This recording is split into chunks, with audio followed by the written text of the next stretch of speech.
నమస్కారం. జూలై 28, 29 తారీఖుల్లో కర్నూలు జిల్లా పర్యటనకు వచ్చేసినటువంటి గౌరవ మంత్రివర్యులు నారా లోకేష్ గారు 90 రోజుల్లో కర్నూలులో హైకోర్టు బెంచ్ ఏర్పాటు చేస్తానని చెప్పి హామీ ఇచ్చారు. అది కేవలం 3 రోజుల ముచ్చటగా మిగిలిపోయింది. ఎందుకంటే కరెక్ట్గా ఆయన వచ్చి 9 రోజులు కూడా గడచలే.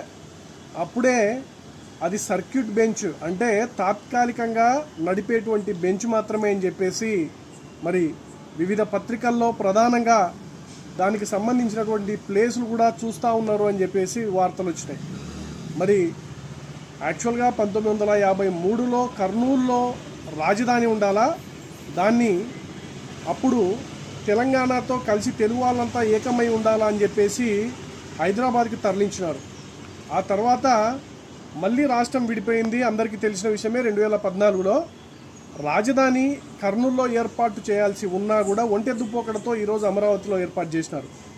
మరి కనీసం హైకోర్టు అయినా కర్నూలులో ఏర్పాటు చేయండి అని చెప్పేసి ఎన్నో ఉద్యమాలు చేసినప్పటికీ మరి హైకోర్టు బెంచ్ ఏర్పాటు చేస్తామని చెప్పేసి మంత్రివర్యులు ముఖ్యమంత్రి శ్రీ నారా చంద్రబాబు నాయుడు గారు రాయలసీమ ప్రజలకు హామీ ఇచ్చినారు.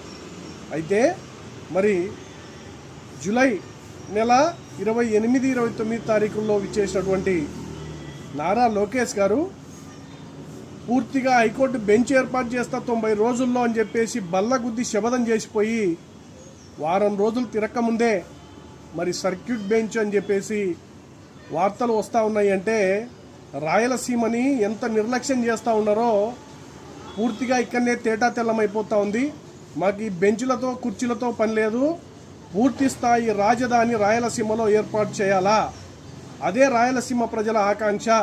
రాయలసీమలో ఉన్నటువంటి పెండింగ్ ప్రాజెక్టులను పూర్తి చేయాలా, రాయలసీమలో ఉన్నటువంటి పెండింగ్ ఏవైతే ప్రాజెక్టులు ఉన్నాయో గుండ్రేవులా అంటూ ఉన్నారు, మరి అలాగే వేదవతి అతిగతి లేకుండా పోతూ ఉన్నాయి, సిద్ధేశ్వరం, ఈ ప్రాజెక్టులన్నీ కూడా ఎందుకు ప్రభుత్వం పట్టించుకోవడం లేదు అన్నది మమ్మల్ని తీవ్రంగా వేధిస్తున్నటువంటి ప్రశ్న. ఉద్యమకారులుగా ప్రభుత్వాన్ని డిమాండ్ చేస్తూ ఉన్నాం. పూర్తి స్థాయి రాజధాని రాయలసీమలో ఉండాలా.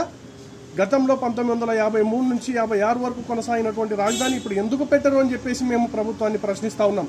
తక్షణమే రాయలసీమలో రాజధాని ఏర్పాటు చేసి రాయలసీమలో ఉన్నటువంటి పెండింగ్ ప్రాజెక్టులను పూర్తి చేసి కరువు వలసలను నివారించాల్సినటువంటి బాధ్యత ప్రభుత్వం మీద ఉందని చెప్పేసి గుర్తు చేస్తూ ఉన్నాం. మరి ఈ సందర్భంగా రాయలసీమలో అనేక విద్యా సంస్థలు రావాల్సినటువంటి అవసరం ఉంది. ఖచ్చితంగా విద్య మీద దృష్టి సారించాలని చెప్పేసి ప్రభుత్వాన్ని కోరుతా ఉన్నాం.